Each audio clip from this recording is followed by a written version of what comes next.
Hi అండి. అస్సలాము అలైకుం అండి. ఫ్లెక్సిన్ సీడ్స్‌తో అదే సంగటి ఎలా చేయాలనేది ఒక వీడియో పెట్టాను. ఆ సంగటి చేసిన తర్వాత ఇప్పుడు ఎలా తినాలనేది ఈ వీడియో రండి చూసేయండి. బెస్ట్ ఫుడ్ అండి. మీకు చాలా మంచిది.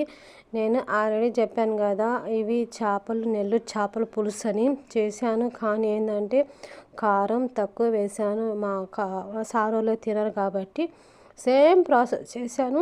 కానీ నచ్చింది వాళ్ళకి. కొంచెం కారం వేశాను, ఎక్కువ వేయలేదు. నేను కానీ నా కోసం కానీ తినాలని వేసుకుంటే ఇంకా సరిపోరేమో తెలీదు వాళ్ళు. కొంచెం వేసేసరికి అబ్బా కారం ఉంది అన్నారు. కానీ అండి ఉంది.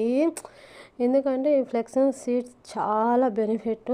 సేమ్ రాగి సంగటిలాగే అది ఏ విధంగా చేయాలనేది మీకు ఒక వీడియో పెట్టాను. ఈ వీడియో కింద పెడతాను, చూసేయండి మీరే. ఈ సంగటి అనేది ఎలా చేయాలనేది సేమే రాగి సంగటిలాగే, కానీ ఫ్లెక్సన్ సీడ్స్ అనేది చాలా బెనిఫిట్ అండి. మా హెల్త్కి కూడా చాలా మంచిది. ఆహా తింటా ఉంటే నాకు ఇండియా గుర్తుకొస్తుంది. ఎందుకంటే నేను పోయినప్పుడల్లా ఇండియాకి నాకు ఎవరో ఒకరికి ఇన్వైట్ చేస్తారు. రా మా ఇంటికి రా, ఎన్నో సంవత్సరాలకు వచ్చావు కదా అన్నట్టు ఇన్వైట్ చేస్తారు. అలాగేందంటే మా అత్త కూతురు ఒకసారి ఇన్వైట్ చేసేసి అది చేపల పులుసు రాగి సంగటి పెట్టింది. అది మర్చిపోలేను. కానీ ఉండాలి, ఎక్కడో ఏదో వీడియో ఉండాలి, పాత దాంట్లో ఏదో ఉండాలి అనుకుంటాను.